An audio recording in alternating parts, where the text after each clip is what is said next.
Bonjour à toutes et bonjour à tous. On commence par une belle nouvelle. Alors que le nombre de millionnaires semble avoir baissé dans le monde, la France fait office d'exception.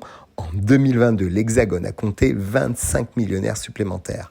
À en croire les chiffres de la 14e édition du Global West Report, le nombre de millionnaires a baissé dans le monde l'année dernière. Selon la banque suisse UBS, 59,4 millions de personnes possédant un patrimoine d'au moins 1 million de dollars, les chanceux, ont été recensés dans le monde en 2022 contre 62,9 millions en 2021. Ce sont donc près de 3,5 millions de personnes qui se sont plus considérés comme millionnaires cette année. D'après le rapport, cette chute peut notamment s'expliquer dans le monde par le recul de la richesse moyenne dans un monde où l'inflation et les taux d'intérêt ont fortement augmenté.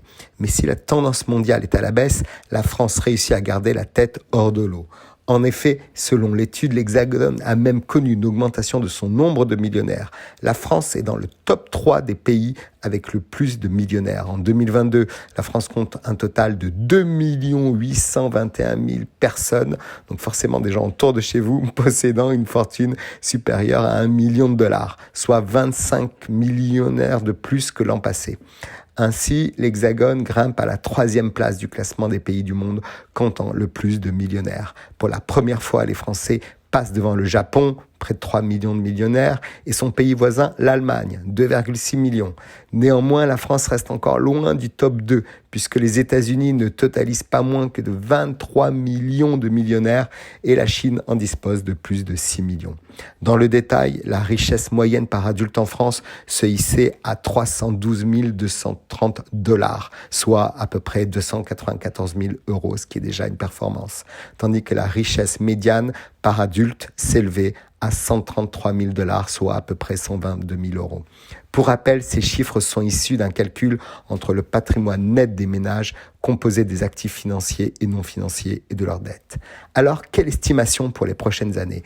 Même si les chiffres mondiaux sont en chute libre, la banque UBS, qui a récemment racheté le Crédit Suisse, semble optimiste pour les prochaines années. Dans son rapport, la banque explique qu'une augmentation de la richesse mondiale de près de 38% est à prévoir d'ici 2027. Ainsi, cette dernière pourra atteindre 629 000 milliards de dollars, ça fait rêver, dans les 5 prochaines années. Une augmentation qui serait totalement liée à la croissance du nombre de millionnaires dans le monde. La banque suisse prévoit en effet que le monde totalise près de 86 millions de millionnaires en 2027 contre seulement, on a envie de dire, 59 millions en 2022. Nous voilà donc rassurés. Regarder au sommet n'est jamais un excès et n'oublions jamais que tous ces millionnaires créent de la valeur ajoutée et de la consommation dans nos pays. Ils seraient donc toujours les bienvenus dans un contexte économique encore un peu plus compliqué en ce moment. Très belle semaine à tous.